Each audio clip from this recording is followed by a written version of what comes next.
Steve, I am so happy to have you with us today. Everybody, we've got Steve Stipanovich with us. So he's a few years older than me. And man, when I was growing up, I just love watching Mizzou basketball.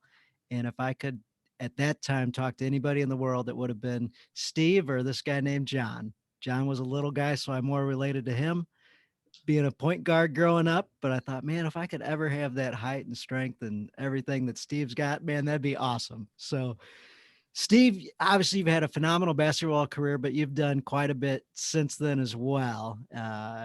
Family, kids, guys turn to you for advice all the time and everything else. But anyway, I kind of shortcut your introduction and just say thank you so much for coming on with us and welcome.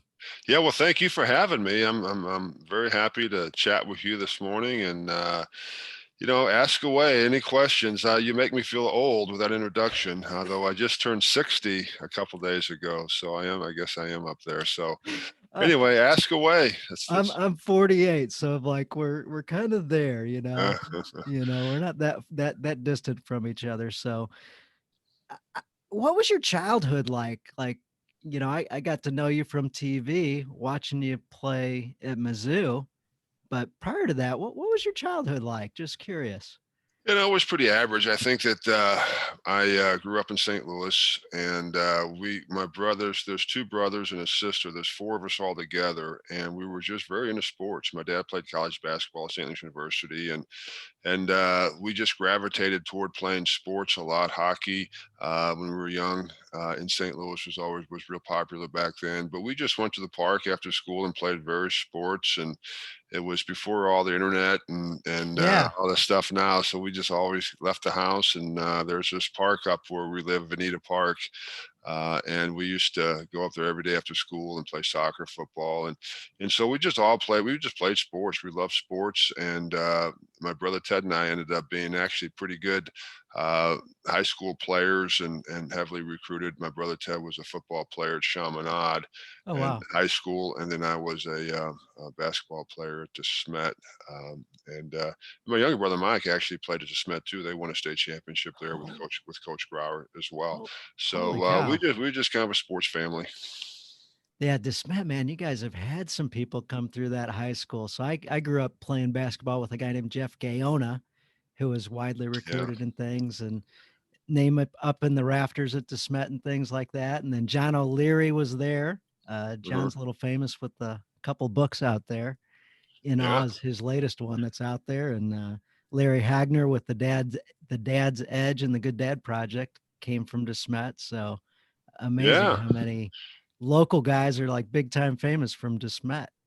Yeah. It's funny because I grew up in the Rittner School District, and they had good coaches and good players as well. But my dad decided to send my brother Ted and I to Chaminade. And so I was there my freshman year. And then my dad came home one day and said, "No, we're going to send you to Smet, and I want you to work under and play for Coach Rich Grauer." And I said, "Oh, okay, I guess I'm going to the Smet." So that's kind of how it was. And De Smet was and has been, and even back then, as a new school, back when I was there, it was probably only the sixth or seventh year it was in existence. Oh wow. And it was a newer school, but for whatever reason, they had great sports teams and great coaches, and it's just being and for me and just being at the right place at the right time. Yeah, Coach Grauer is just such a great guy. What I know of him, I know his sons. I go to church with his sons, and seeing them and seeing their athletic ability or lack thereof, but their determination and coaching that they've got and playing basketball with them. And his sons have gone on to play high level stuff, as you know. So it's not like they uh, missed the mark when it came to basketball. Division One. One of them got to go to the Elite Eight on his team and all that. So really neat kids, the ones that I know. And then you getting to play for his dad. I did not know that prior to today that he was the coach at DeSmet. I knew obviously he coached for SLU College and did for many years. So I got to get to know him through watching SLU basketball. But like that had to be incredible playing for Coach Grauer in high school. Yeah, it really was. It was a blessing for me. It wasn't always easy. He was very demanding, and Very I demanding. was I was a big guy. I was a good athlete, but I wasn't a very good basketball player. And so he got a hold of me, and my dad was had a lot of wisdom by sending me over there because Coach Grower was responsible for for a lot of things in my life, and when it comes to basketball, and even beyond that, I don't know. I mean, Tom Landry, the famous Dallas Cowboys coach, a legendary coach, was quoted as saying, "My job as a coach is to make my players do what they don't want to do, so they can become the players and the men that they want to become." And that's I always thought that was a great quote. I read that many years ago, and it was indicative of what Coach Brower did to me. I mean, he said, this is how it's going to go, and if you don't like it, you can leave, but this is what we're going to do." And I said, okay. And it was very difficult at times, but yet he knew what he was doing, and I needed to be pushed. And hit the bar at the Smet was very high, and so compared to a lot of other schools. And so this is what the expectations are, and this is what we're going to do to meet those expectations. And if you don't want to do it, then there's the door. And it was very black and white, no nonsense approach. But he was a great teacher of the game of basketball.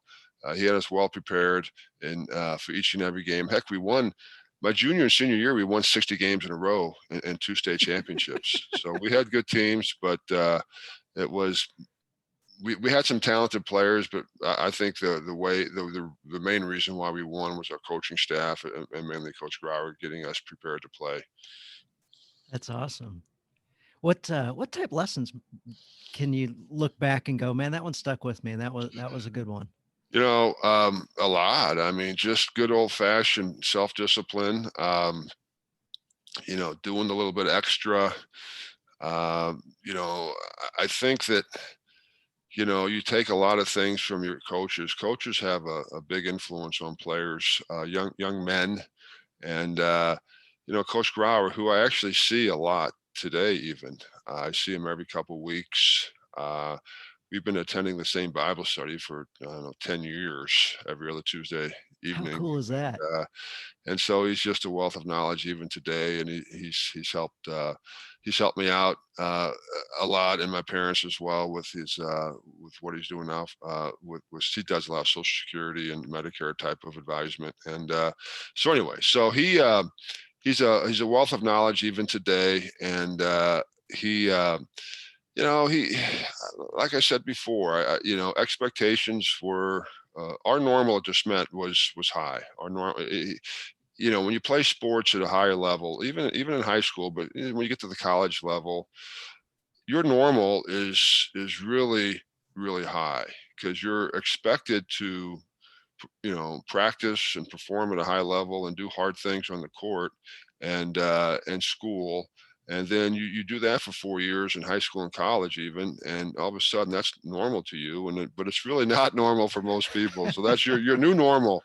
But when I teach my kids, and I've coached a little bit off and on over the years, and I guess my takeaway from Coach Grauer in my high school days and the whole coaching staff there, Dale Bergman was the coach as well, but was do hard things, and Mm, I try to get my kids to do hard things, and you know you don't always going to feel like it, and feelings really aren't your guide, aren't your master. It's your mind. It's like, I know I'm supposed to do this in the off season. I don't feel like it, but I want to achieve my goals, and so I just do it.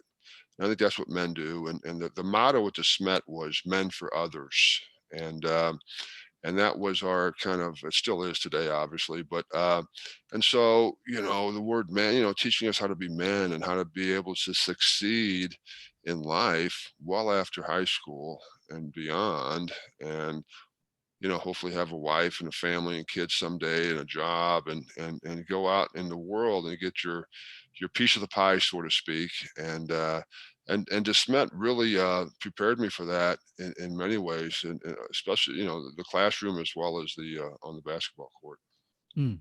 Two things you said there. So my daughters now, when we're looking at options and things that the approaches way we could do things, we've got the easy road and the hard road. Hey girls, we could go this way and this way will be pretty easy, a little bit shorter. And, this is the result we'll get to, or we could do it this way. That's the hard way. And what we'll get is, this, that, and the other. And my daughters looked at me and let's do it the hard way, Dad. We do hard things. Yeah, and character and is really developed in times of ease, and I think that you know, as men, we're called to be men of action. I got a 16-year-old boy. And I was just telling me the other day. I said, Luke, you're not a boy anymore, but yeah, you're a man, but you're becoming a man, and just always keep in the back of your mind that you want to be action oriented. Um, Men, take action, and um, and I think if you have that philosophy in life, that as your default a thought in life is, I'm going to be action oriented, because we all have to fight laziness and procrastination and isolation as men. We fight that, and we fight that battle, but we gladly fight that battle because, we have a proclivity toward those things, and they're not healthy, and if they're not in balance, and so we wake up every morning and we do hard things we don't feel like doing, going to work and doing what we need to do as men, but we're also action oriented. And I heard this saying many, many years ago, and it really stuck out. Is that if you do nothing, nothing will happen. And just do something. And I was at Chaminade. This was something that kind of stuck out with me. And I was a freshman football player at Chaminade. And none of us really ever played. I actually played some little league football, but most guys didn't, and we didn't even know how to put our shoulder pads on and everything. But so it's our first game, and we're sitting there, and we're all nervous. We're playing, I think, Vianney, and we're freshmen, Go and Vianney. yeah, and our coach said, "Okay, fellas, got us together and says, you get out there, you get confused, say you forget the play, you don't know what to do, just hit somebody." Just go hit somebody. If you don't know what to do, just go hit somebody. And that is really kind of an interesting uh, philosophy in life. You don't know what to do, just do something. Go hit, go do something. I don't know what to do. Well, do something. Uh, and so that was a takeaway. And I remember that even from my freshman year, which would have been 75 or something. And and I remember that like it was yesterday. It's like, just don't know what to do. You get confused. You forget to play. Just go hit somebody. And Oh, that's it was great. good advice. That is good advice. That is good advice. The high level is normal, like that. And the environment you were in, you didn't know any different. And I love being around high level people and doing high level things because it's just normal. Like I remember playing soccer after we were out of high school, and I was playing on a team of all American soccer players. I was not the greatest soccer player. I could play, but I wasn't high level like that. And just seeing how they move the ball and just being a part of that working unit, and I'm like, man, I look like a good player out here with these guys. Because as I soon as the know. ball comes to me, I just move it really quickly away from me to one of them, and then they do something special with it. And I fit in. Like, this is cool. Yeah, there's always another level out there, but when you have good coaching and you're playing with good athletes, it's easier. It's more of a it just makes, and you're winning games, and it's what you just mentioned is true. You just become part of the process, and you know what your strengths are, you know what your weaknesses are, and everybody does. And you play into your strengths, and you become part of a team, and that hopefully is very successful. I was talking to a guy the other day who went through Bud's class, the Navy SEAL training, and he mentioned that he went to Bud's class, but he didn't say I'm a Navy SEAL. I'm like, oh, something happened.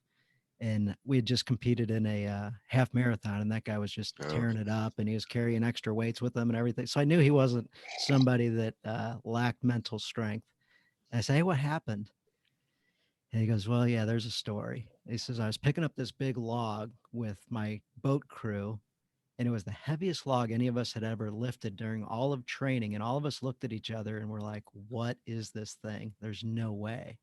He goes, and I'm underneath it and I'm struggling, and I hear these pops, and his back compacted and compressed and broke his spine. Yikes. Yeah. I'm like, and then you just dropped out. He goes, no, no, no, I didn't drop out. I kept going as I put the thing on my head and I was trying to push up and trying to keep going. And we finished. And then we kept doing other things as a team and everything. And finally, my team's like, you've got to drop out because you were messing this team up so bad. And he's like, I wasn't going to quit, not on my team. But when they told me to get the heck out because I'm messing them up, he's like, I was just in that high level mindset and environment where there's nothing going to stop me except, broken vertebrae that wouldn't Yeah. allow me to physically, Yeah. stay Yeah. at that level anymore. Well, that type of mental toughness is what we all want to achieve for and strive for, and hopefully have people in our lives that push us further beyond what we think we're capable of doing, so we can achieve that mental toughness. And that's just the big key in life. I don't know for who you are. I have 6 kids, and I'm always trying to figure out ways to motivate them or encourage them or trying to get them to the next level. And even the teams that I've coached and everything, you're always trying to get them to believe in themselves more than they do currently, and you're also trying to get them to that next level. And you can always do more. Your mind is going to, your body can always do more than what you think you can, Mm-hmm. and that's what you have to believe, and that's what you have to strive for. And it's not easy, and it's just easier to not go there. And again, do hard things. It's harder to go there, but once you go there, you can achieve great things. Yep, absolutely. So let's transition a bit to the kind of the next phase. You got to play for Mizzou, and not only that, you got to play for another legendary coach. Yeah, Norm Stewart. Yeah, I was very highly recruited coming out of high school. You could have played anywhere. Yeah, I could have. I was probably one of the top 2 or 3 most highly recruited players in the country my senior year. Back then, you can take six college visits, and so I visited UCLA, Kentucky, North Carolina, uh, Duke, Notre Dame, and Mizzou, University of Missouri. So those are my 6 visits, and I ended up going to the University of Missouri, uh, we had great teams. I mean, we had a good coach. Coach Stewart was very similar to Rich Grauer, and and and, Yeah, uh, and he was very very demanding. demanding, but also a teacher of the fundamentals of the game. Nothing fancy. This is what we're going to do, and this is how you. Very specific in the breakdown of where your body parts are supposed to be and how you do a pick and roll and how you do certain things. Very fundamentally sound. And it always goes back to the fundamentals. I mean, if you're a golfer and you know that very well, it's like, oh man, I just go. You always go back to the is my grip good? Is my stance good? I mean, you always go back to the fundamentals. And so he was a teacher of those, and my goodness, we had in 4 years we won over 100 games. Um, Back then it was the Big Eight. We won 4 Big 8 championships in a row. We had, I think, a couple different times we were ranked number 1 in the nation. Uh, we never made it to the Final Four, which was at 2 of those years we were very good. We had chances to get there. We had a good path to get there that was doable, and we didn't make it. We always fell short in the tournament, and that was disappointing. But other than that, we won a lot of games and beat a lot of really good teams. What were some things that Storm and Norman put into your life, Coach? I don't know. He was always very demanding. Coach Stewart is an interesting guy, great coach, but he also had a great sense of humor. And a lot of people uh, probably haven't seen that side of him. If you see him today, he's the same age as my dad. He's 85, I believe, Oh wow, maybe 86, but still gets around. And he's a very engaging, very funny guy. But he was very demanding. Um, I don't know. I think just more of the same of, you got school to deal with in college, which was in some ways I was prepared for it because at the Smet, you came home from practice, you ate, and you did 3 hours of homework. That was the normal, and so Yeah, I was yeah. used to, I was capable of spending a lot of hours studying. Where a lot of the kids that I went to college with my freshman year, they weren't used to that.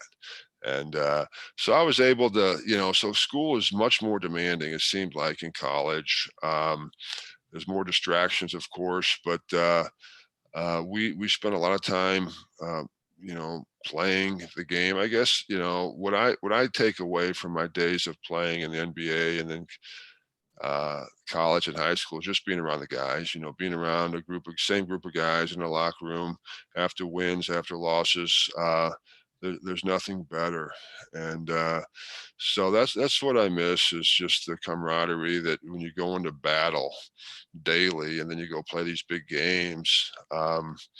You go into battle with people, and it's intense, and it's you're on national TV, and your fans. Every place is always a sellout. In high school, if you didn't get to the game 3 hours ahead of time, you didn't get in. And then college was the same. And I don't think we've ever played in something that wasn't sold out in 4 years of college. And then so you're always under the microscope, and you really have to. There's just a lot going on emotionally and physically and mentally, and I don't know if I was prepared for that, but you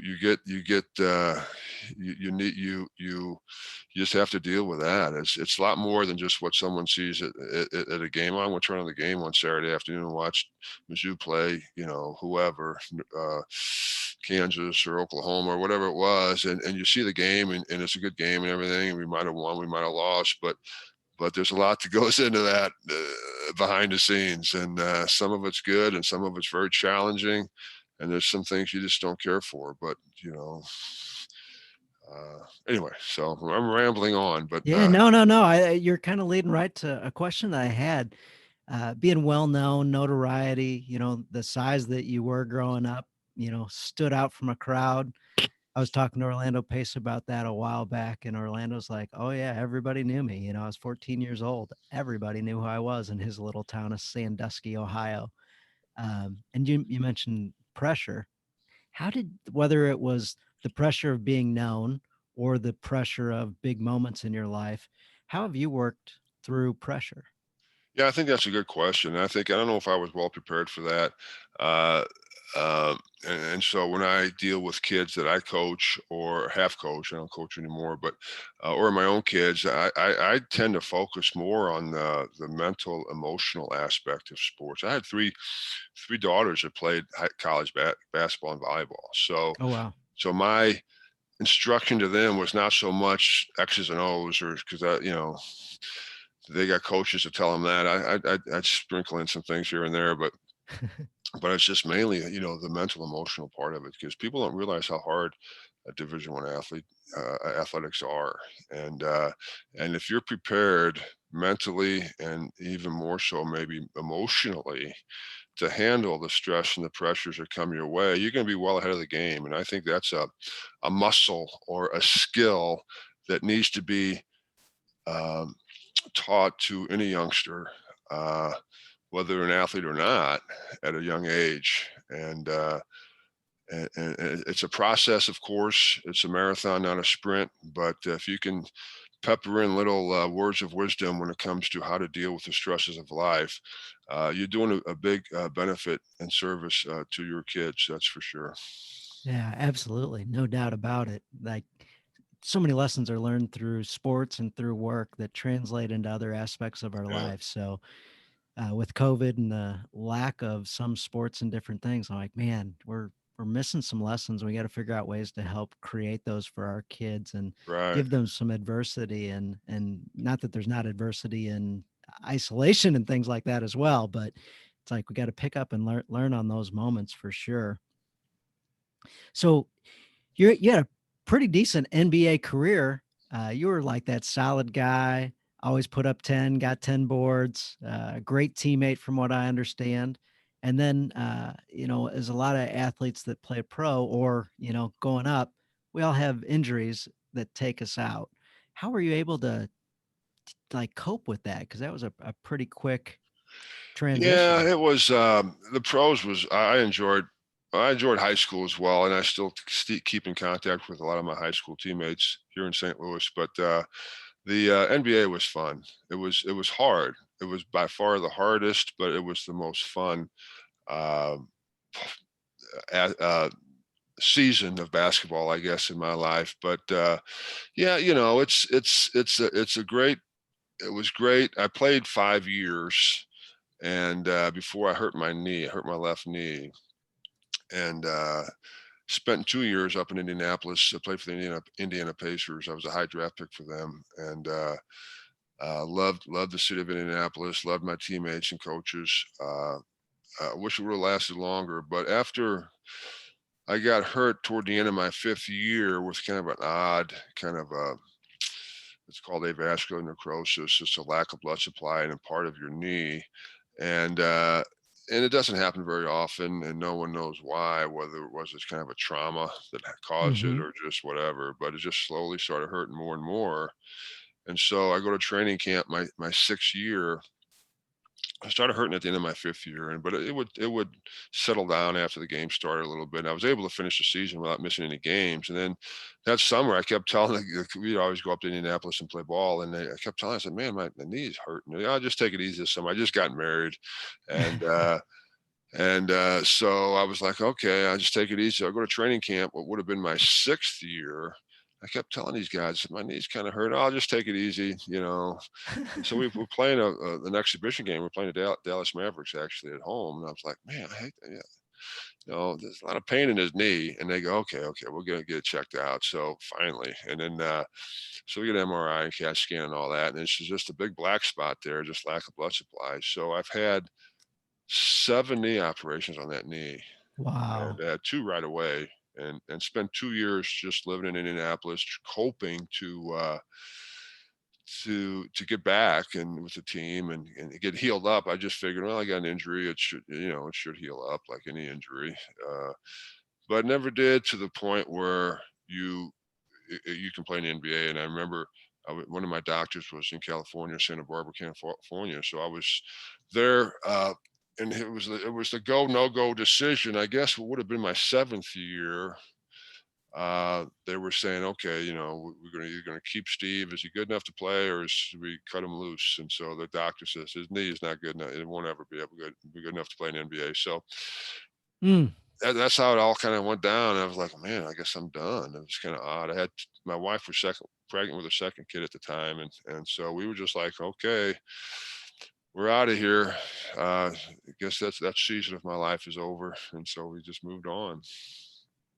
And you're just at peace with it, or Yeah, I remember a couple years after that, I was feeling pretty good, and the Pacers flew me up there, and they wanted to see if I was able to play. I took like you know MRIs on every body part, and they looked at it, and they were going, Steve, we want you to come back. This was like 2 or 3 years after, and I was like, okay, yeah, I'll come back, and but even then, they took all the X-rays and everything, and they said, we just don't think it's going to happen. So yeah. you try, you exhaust all your options, because it's a great living, and it's what you want to be able. If you can do it, you want to do it. If there's any possibility, and then at some point the door gets shut, and you're like, okay, well, it's over. So life goes on. I've Yeah. had a lot of professional athletes I've talked to, and they either retired by choice or they retired by injury or whatever it was. And a lot of them have said, "Hey, I went through a severe depression," or when they were talking to me, they said, "Hey, I am severely depressed. I don't know how to transition my life. I don't get the thrills anymore. I don't have the teammates anymore. I don't have the structure, the discipline. I don't have a direction in life." All these different angles, but bottom line is they're like, "How do I fill the void without sports?"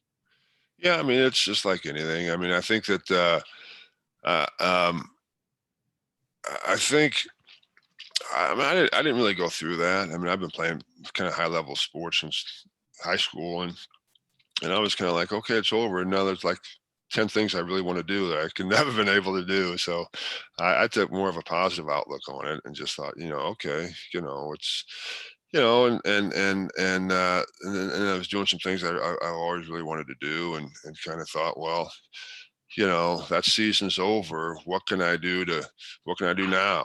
And I was excited about. I was more excited about um, the next chapter than disappointed that that one chapter was over. So, so I didn't go through any of that really. Okay, well, that's fantastic. I wasn't expecting to hear that. Good for you. Faith play any part in that? Yeah, I became a Christian when I was at junior at Mizzou, and Okay. so of course that was always been a big part of my life. And that's a journey. I mean, that's I look back at in 1982 when I first became a Christian, and and I look back and go, oh my gosh, I was so young and so immature in so many ways. But yeah, oh yeah, Christianity. I don't know how people make it. I mean, when you talk about the stresses of life, you talk about the ups and downs and the circumstances that can change drastically. Uh, what levels all that out is just a trust or faith in God. God's in control. I'm not. I trust in that. He does a better job of taking care of me than I can certainly do myself. And so that refuge and that comfort, knowing that I'm loved by God no matter what. My sins are forgiven, and that God does have a plan, and I trust in that. Now I have to preach that to myself a lot because it's a battle. It's a battle, and but it is something that I think about often when it comes to these young kids today that I see, and I still have two in high school, and it's just how do you make it through the trials and the tribulations and the good times and the bad times without a strong faith in God? I don't know how they do it. So I try to promote that as well when I talk to people. So you said when you were a was it junior at Mizzou? Yes. Okay, junior at Mizzou. So you'd gone to Christian schools growing up. Yeah, I did. I went to Catholic grade school and Catholic high schools. But there's a dynamic there. I mean, you got to be, they say a lot of things about Jesus and all that, but you got to be ready to Yeah, really, really know what that, really accept that and really want to make that a big part of your life. And so to me, it was just, I'm a Catholic, and that's yeah, what I am. And there was no, you can call it a personal relationship or right. Jesus, knowing him intimately and really understanding. It becomes a relationship versus just kind of a religious social thing that you do. And I drew comfort from that. Don't get me wrong, but it was when I really understood the saving power of Jesus, and there's actually a moment where you just have to, you know what, I need the forgiveness of my sins. There's something missing, drastically missing from my life, that even though I was this good athlete and having success, um, there was a void, there was an emptiness. And I deeply, realized that what the world offers isn't satisfying compared to what God offers us through a relationship with His Son Jesus. And I realized that back in college, and I never looked back. I mean, it's just, oh my gosh, it's you fill your cup with water that of the world, and it seeps out. But the living water is so much better than the world's water. And you fill your cup every day with the living water, which is Jesus. And you're totally satisfied. You don't thirst for the trappings or the what we think is going to satisfy us. And there's a lot of good things out there, don't get me wrong, but there's second things compared to our relationship with God through Jesus. G- the NBA, like that to me seems like the ultimate uh place where guys can just do majorly bad things. Yeah. um Yeah, I mean, it's like, you can do bad things. I don't care whatever Yeah, season you're at, but I was always fortunate that our team was always a bunch of good guys. We didn't. You hear about things. Here's what the Lakers are doing. This like you believe. You hear things. Of course. those guys. But we were just kind of just a bunch of good guys, and we hung out, and several of them were married, but most of us weren't at the time. We were just practices over at one. Okay, what are we going to do today? Let's go to the movies. Let's go. I mean, you hang out with 12 guys for Yeah, 7, 8 months of the year, and 9 months really. So, and you become really good friends, and that's what I miss. The NBA camaraderie was far superior than high school and college, and you get to know these guys, and you do everything with them. And I really miss the locker room after games. We sit around. They always had beer in the locker rooms. We sit around, have a couple of beers, and yeah. talk about the game and laugh. And those days, that's what I really miss is those times in the locker room after games, especially on the road. Nothing going on. You sit around and uh, but I was always fortunate. We had good guys on our team. They didn't do it. There wasn't any crazy stuff going on. We were, I guess, probably pretty boring, compared to compared to what you can conjure up in your mind. What these guys are doing, we just played ball and kind of hung out. It was pretty innocent, really. So funny, the images you've got in your mind and ideas of what things might be like, and I remember one time, the first time I ever got to go backstage at a rock concert Oh my gosh, and yeah, hang out with the band, and they weren't doing any of the things that I thought they'd be doing. They're talking about, how to promote albums and how to get in newspapers and marketing, and like it's business was happening after the concert. They're having a little bit of fun, enjoying themselves, but they weren't at all doing what I yeah. thought it was going to be. It's you can't this lifestyle that people it's not sustainable. I mean, you flame out. I mean, I've seen guys do it, and it's short lived, and you have to take care of yourself. It's almost like your body becomes your source of income. So you become very aware of what you can and can't do to be able to perform your best. And there are guys, fighting for jobs and every year, and your statistics, and how determine how much money you're going to make in your next contract. I mean, they take it very seriously. So Yeah, yeah, absolutely. So transitioning from the NBA, and you mentioned getting married in your young NBA career, and now you said 6 kids, which is unbelievable to me. Having yeah, 2 are a big enough handful for me. Uh, what type things have you learned as a parent now on the flip side of it? So we talked about growing up. How have you applied different things and then learned different things as a parent? yeah, I don't know. I mean, I have 6 kids, and my oldest is 31. I got 3 son-in-laws, 3 grandkids, and I have a senior daughter and a sophomore son. So I have 5 daughters and 1 son. The son, Luke, is the youngest, and he's a sophomore in high school. And so I've been married, I think, 32 years, and so yeah, I mean, people think that oh, Steve, give us your wisdom. What can you learn? I said, I tell you what. What's the formula? I said, well, the formula is there is no formula. I mean, you don't, it's not something that you can say, do this, this, and this, and this will happen. This positive outcome will happen when it comes to kids. And I learned that very young, and it's so true. It's and my kids have one played volleyball at University of Arkansas, and my one daughter played basketball at St. Louis University. She was actually the leading scorer, uh, all-time leading scorer when she graduated a few years ago. And then my one daughter played Division II basketball at a school in state of Washington, Western Washington. So they are out there, doing stuff. And like I said, 3 of them are married, and so we got an interesting dynamic where we got kids in it's 31 with kids, and then and then a sophomore. So Yeah. It is an interesting dynamic. We just kept having kids, and we loved it, and it was very challenging. And talk about do hard things. My wife can do hard things, yeah, that's for sure.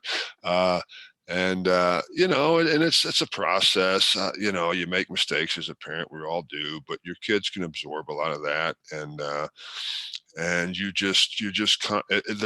challenge to me is invigorating. I wake up every day and you know, I, I try to solve problems or try to get. We need money for this. Emma's going to college. Hmm. So I call it entering the battle of life gladly.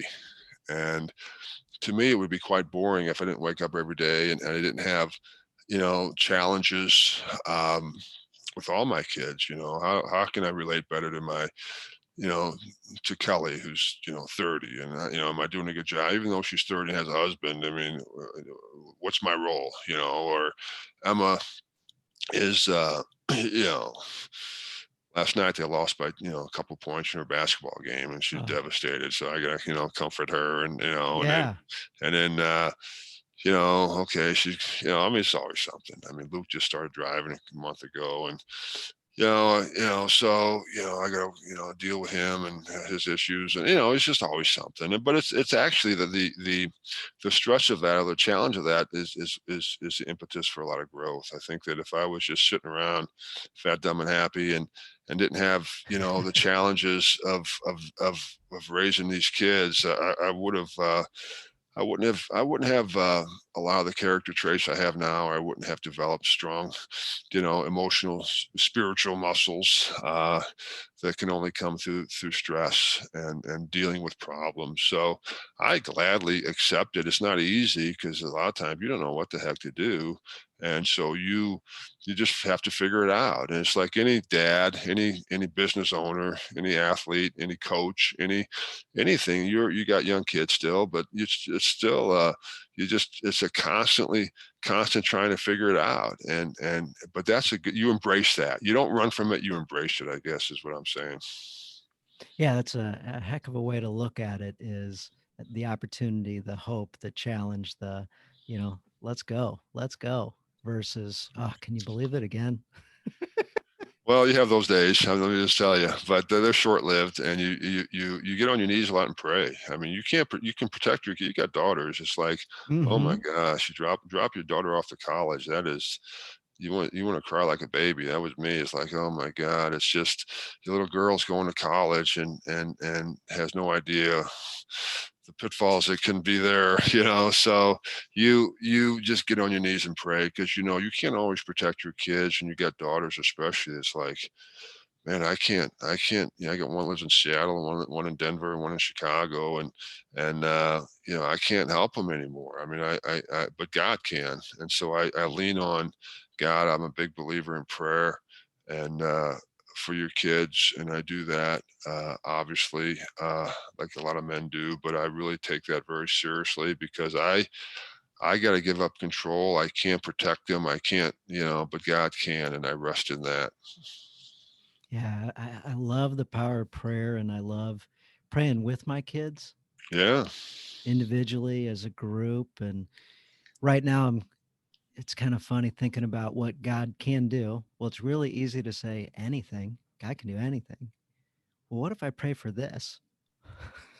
Yeah. Well, I mean, now if Steve prays for that, he can do anything that Steve prays for. But when it's me personally, I'm like, man, how big can I ask? And I know, in concept, anything I want, I can ask for. But I was reading a story in the Bible, and this lady says, "Hey, you guys are running out of food, you're running out of water, everybody's cranky, and saying, give up." And you guys bargained with him, and you said, our God's a good God, and we'll do this for 5 more days. Give us 5 more days. Don't kill us. Give us 5 more days, yeah. or and then we'll give up. We'll throw the right flag. We'll let the enemy take over. And she goes, our God is much stronger than that. I'm going to take care of business. You guys stink. You Yeah. guys don't really have faith. And she goes out through the walls, goes over to the enemy camp, starts talking to him, says some stuff, whatever it is. And next thing you know, she turns the whole thing, and she comes back with the leader of the enemy's head in her hand. It's like, hey, here you go. Yeah. It's what faith is about. And I'm like, whoa, you single-handedly turned the tide on this. And after she left, she goes, guys, I'm not going to tell you my plan. After she left the walls, she's like, all right, now what's next, God? Yeah, well, you got to have hope, and I think hope is the key to a lot of things in life. But you have to have hope that you could solve problems, and you could, that there's always a solution. And that's one thing I teach my kids. I said, there's always a solution. Just relax. That what's the solution? And there's always a solution out there. We just gotta, you gotta dive in, and of course, prayer is where you start. But then again, you gotta be action oriented. You gotta do something. You don't sit around and wait for the answer to drop on your head. Then you just got to do something. That young lady, that lady took action. She didn't just sit there and God deliver me. She went and did something, and it worked out. But and that's where I said earlier, you got to be action oriented. And of course, we all want wisdom. We want wisdom that comes from God. We want to make the right decisions, so we pray for that. We start doing things. We start moving in a certain direction. If God's in it, it'll work out. If He's not, then you say, okay, I'll turn over another rock, and see what's going on. But it's all action oriented. It's trusting God, doing hard things. The things we've been talking about this morning are all kind of related. But at the end of the day, you got to have hope. You got to have a hope that good is just right around the corner, that God has nothing but what's best for you, and you rest in that. I love that idea of rest in that. I was interviewing a guy yesterday, a guy named John Stange. He's got a book coming out called Dwelling in These Things. Mm, And it's like just rest in the Lord, rest in the Bible verse and passage, and just relish the thought of yeah, how much God loves you. And yeah. you mentioned praying for wisdom, and it's like God just keeps revealing things over and over and over again, and we just got to be one. We've got to ask. He's not there to tell us what to do. He wants us to ask, meet him halfway, and so yeah, I love that. Well, it's a mystery in some ways where God uh, chooses to somehow partner with us. Yeah, we ask and we do, but without see, without what's the saying? It says, without Him I can't. Without me He won't. So it's like, okay, it's like this mysterious partnership. I need God, but He needs me to act as well, and it's somewhat of a mystery to me anyway. It's like, okay, well, that's how God designed it, so that's what I'm going to do. So It's funny, the mystery. I'll throw this one to you and see how you react to it. My 8-year-old daughter, we're having a discussion last night, and somehow it comes to the uniqueness of each individual and how God individually loves us, talks to us, and she says, "Well, Dad, here's the thing. There's a whole bunch of them out there." And I said, "Oh, I'm gonna be curious here for a minute and see where she's going with this." I'm like, what do you mean? Like, tell me more about that thought. And she says, well, he's recreated himself a whole bunch of times. Okay, such as, she's like, like the Holy Spirit. Okay, and Jesus. And I'm like, well, the Holy Spirit is. I'm like, who's that? Well, that's God. Okay, and Jesus. Well, yeah, that's God. Okay, and he's just made a whole bunch of them. that's interesting. That's pretty sharp. She's pretty sharp. Yeah. Yeah. Wow.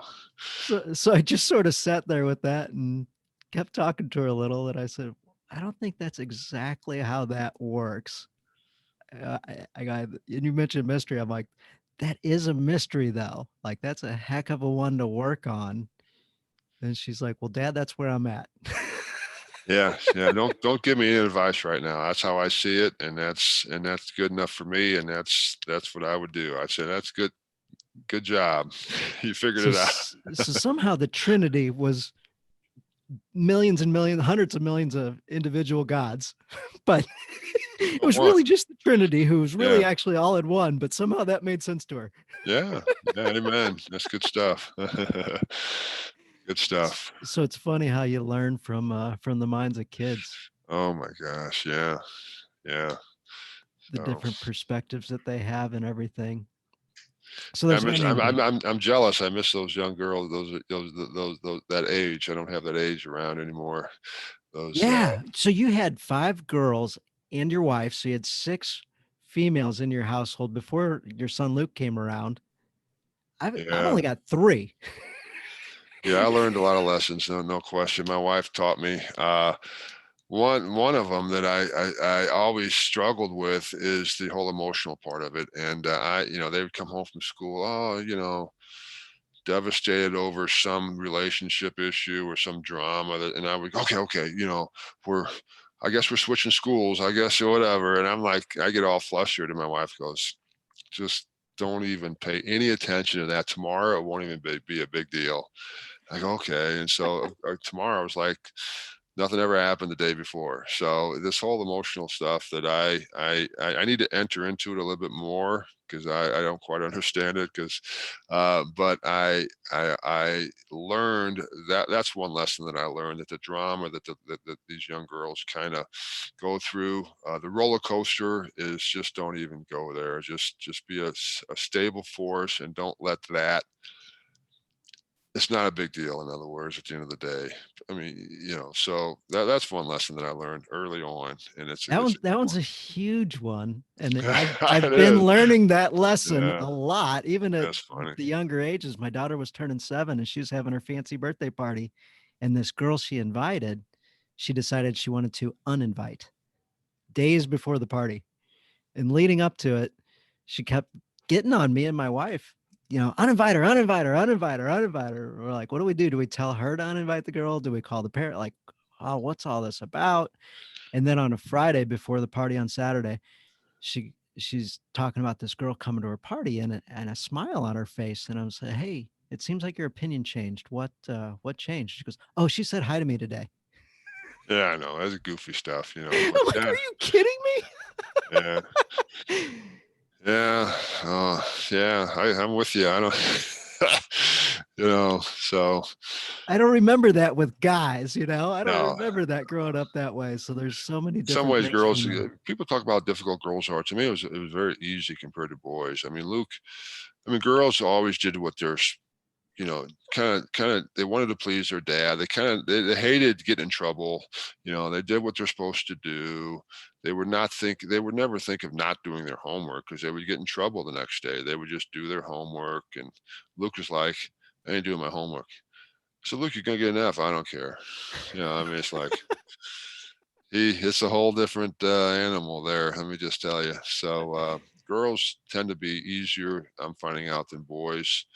A boy that is not uh, a boy can a boy that never is taught, or the father doesn't enter into the life, can wreak a lot of havoc on the world, you know, uh, more so than a girl in some ways. But so I look at, again, my wife did a great job with the girls. My wife is no nonsense approach. You're going to do the dishes. I don't want to. You're going to do them. And enough said, or this is going to happen, and they do them. Very simple, black and white. More of an authoritative. We have more of an authoritative approach to parenting. It seemed to work real well with us. It's like, this is what you're going to do, and do it. And they can argue all they want, but they're going to end up doing it.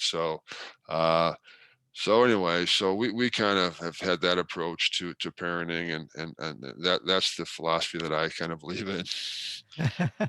You absolutely do have to have that authoritarian uh, during different situations for sure. And yeah, you bring up the dishes, like I resonate there. Yeah, yeah. It's kind of like my wife was raised that way, and of course I was as well. And we talk about the coaches that I've had, and it's kind of how we roll. Yeah, yeah, as coaches for sure. Yeah, absolutely.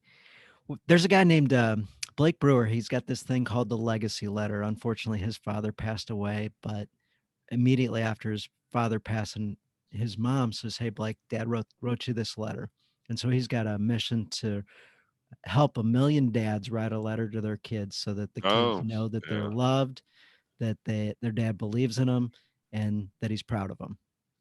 And there's some other things in it as well. yeah. If you No, were to that's huge. Yeah. Oh my gosh, yeah, that is so huge. I talked to, different guys, and they're like, "Wow, I either would love that from my dad or I got that from my dad." There's, 2 different reactions to it. Right. Right. And then there's the realization of, "Oh my gosh, I haven't necessarily passed this on to my kids." Yeah, it's never too late, I guess. But that's the struggle. I think every man's struggle is to love the people in their lives well, and not to isolate or not to withhold. But if you're going to err on the side of telling your kids you love them, err on the side of getting involved, and be there, be present when because we all have stresses of life. We're working, it can be overwhelming, and then all of a sudden the things that are the most important, the people, uh, they tend to get put in the back burner when that's always God's will for us. Is always about the people and about the relationships. Love God, love people. Work and everything, as good as that stuff is that you have to keep that in its place. I have kind of a 5 things that I kind of model my day after or my life after. And if I try to do one of those things 24 hours a day when I'm awake. Well, when I'm awake, but uh, you got faith, family, finances, friends, and fitness. So there's 5 F's, and and if I try to make sure I'm doing one of those. Entertainment's not in there, although I do dabble in that, but I try to keep that at a minimum. But if I'm doing something with my faith or my family or my finances, which is work, um, and friends, and then fitness. So I try to do one Mhm. of those 5 things when I'm awake. that's my that's my go-to questions that I ask myself. Am I doing one of those 5 things?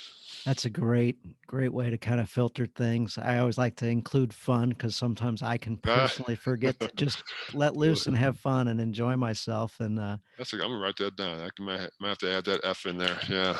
it's just a reminder, and, the longer I've been reminding myself, the more fun I've tended to have. And I always like to combine these activities too. So if my family can be involved with something that involves faith, that also ideally would involve fitness as well.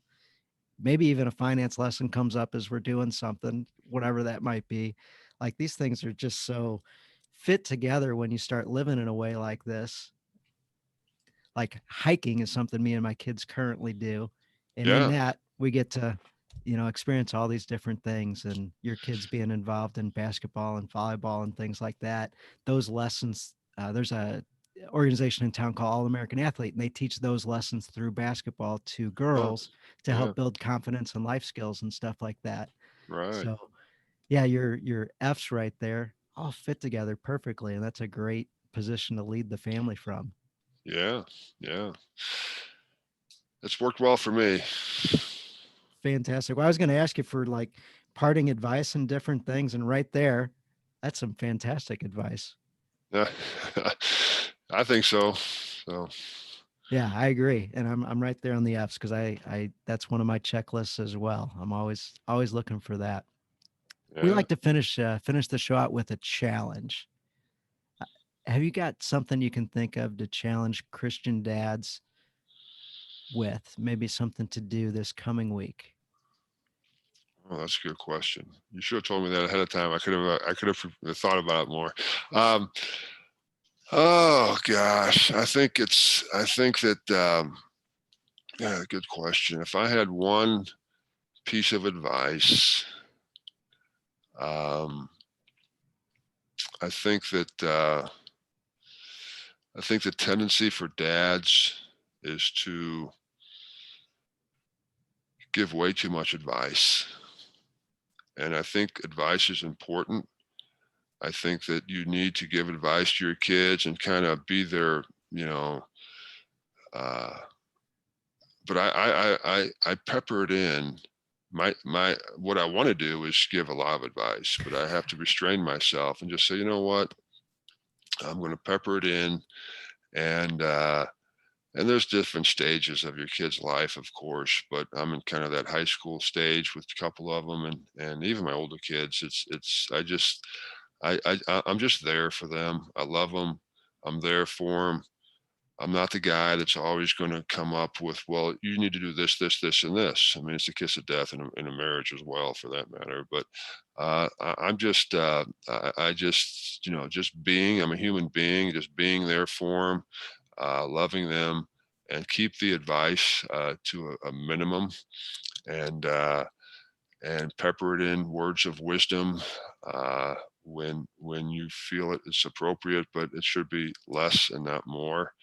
And so I say that probably because I'm working through that with my son, who's 16, and that's kind of a lesson that I'm kind of learning more so than ever, um, with him, because I always want to tell him what to do, and that doesn't work anyway. It does, like talking to the coffee cup I'm looking at right now, but just loving him and being there and reassuring him and encouraging him. And I saw this the other day. You're either reducing or expanding someone. And I never heard it quite that way. And so are my words reducing that person, or even myself for that matter, self-talk, or am I expanding that person, encouraging that person? Is it uplifting, or is it not uplifting? So I try to choose my words very carefully, and try to encourage more than anything at this age level, and let them know that I'm on their side. There is a time for correction. There is a time for boundaries. There's a time for discipline, but it's not going to be all the time. So Yeah, I don't know if yeah. that makes any sense or not, but uh, No, it makes a ton of sense. So the challenge I hear coming from that is, and when you mentioned reducing and expanding, it even changed the paradigm in my head. I think of us when, as dads, as men, we love to problem solve, we love to give advice. right, And so I see the challenge this week is to just plant in your head every time that you're about to give advice to stop for a second and think, is it needed right now? Is there a different way where I could maybe be curious, understand better, connect? And is there a question I can ask that can help expand who I'm talking to instead of reducing them by just solving it for them? Just, yeah, they don't have to think. yeah. I mean, that's a great way to look at it, and I agree with that. And I think that choose your battles. Not everything is battle. Not everything's worth a battle. Just choose your battles wisely, and uh, they're going to be, err on the side of choosing less battles than more, because there's always something. It's a marathon. It's a marathon. Not raising kids is a marathon, not a sprint. And the tendency is to say, okay, I want this, I want you to be this way in the next week. Well, it's a marathon, and it's just a little bit here, a little bit there. Loving your kids. Love covers a multitude of sins. I mean, I could not be the best parent one day. I'm not going to beat myself up, because my love for my kids and their love for me absorbs that, and I move on. And God's mercies are new every morning. And I might not have been the best dad or said the right thing yesterday, but God gives me another day to try to do better. And so I don't beat myself up over the when I'm not on my top of my game as a Hmm. dad. And because I know that I am far from perfect, but I try to be very transparent and say, what I said the other day was wrong. I'm sorry. Will you forgive me? And those are very powerful words in any relationship. And it's not easy to do. We got to enter into that battle and just say, you know what, when I mess up, I want to be very transparent, and I want to be humble. I want to ask for forgiveness, and we move on. Yeah, my devotional, I was reading about just Bethlehem, the city, and how sparse it was, and how it was like the worst city around all the cities in the area, and like just the humble beginnings of where Jesus was born and everything. And with that forgiveness part as a man, It's not something we like to admit all the time when we're No. wrong, and Yeah. that pride gets in our way. And when you look to Jesus and like, hey, what do you got over there, bud? I was born in Bethlehem in a manger. Yeah. Animals everywhere. Nobody really wanted to give us a spot. And so I always look for humility there. So like you've got a great point. Go to your kids quick and ask them for forgiveness and admit, that you weren't at your best at that time, and make it right with them. Yeah. Yeah. Good stuff. Well, I appreciate your time so much, Steve. Thanks for sharing your years of wisdom and advice. I always like to ask guys that have been there before me, and you with 5 daughters have definitely been there before me in a lot of different scenarios. So you might get a phone call from me asking asking for a little guidance. Yeah, I don't know if I'd be much help, but yeah, feel free to reach out anytime. I think that I was blessed with my wife, which is really talk about wisdom. She's really she did a lot of the heavy lifting, that's for sure, when it comes to raising these kids. Yeah, that's a huge thing to have that teamwork with your wife and be on the same page. And it's great to have one that is totally into raising the kids and does a good job. So that's fantastic. Like, what's that in the Bible? Better than a pearl. Oh yeah, a good wife, a good yeah, yeah. Yeah, that's No, it's a fantastic. blessing. It's a blessing. So, no question, it's a blessing. And the relationship you develop with your kids is such a neat dynamic because it's very difficult when they're all little and you're under siege and it's hard. But man, when they get older, it's just such a blessing to have all these kids around. And I got all these daughters, and they call me and they FaceTime me, and I get these grandkids. I mean, I'm the luckiest man alive. I feel so blessed, and the hard work when they were all young and we were kind of going crazy for a lot of years. It's certainly paid off, and I feel bad. I have a lot of friends and over the years that they had one or two kids and they regret it. Almost all of them say, I wish I would have had more kids. It got hard and I stopped. It got hard and I just didn't want to, it got expensive or it got hard and Yeah. and they regret that decision because they see the blessings of having multiple kids and and they wish they would have had more. And again, I think that I see a lot of young kids now that don't want to have they want to have one or two kids, and that's cool. If that's nothing wrong with that at all. But uh, I I think that they need to. Um, my advice to them is, it's not always going to be easy. It's not always going to be fun. It's going to be expensive and all, but you're going to be glad you did it. And I selfishly wish that my daughter. I hope they have a lot of kids because there's nothing like it. Grandpa Steve. Yeah, yeah. So Well, that's fantastic. Well, I again appreciate your time so much, and appreciate everything that we've been able to talk about and share with the guys. And look forward to catching up again. And then we're in the same Bible study, so like yeah, that's really yeah, cool too. yeah. Thanks for having me. I enjoyed it. Thank you. Absolutely. Well, thank you so much, Steve. Have a great day. Okay. Bye bye.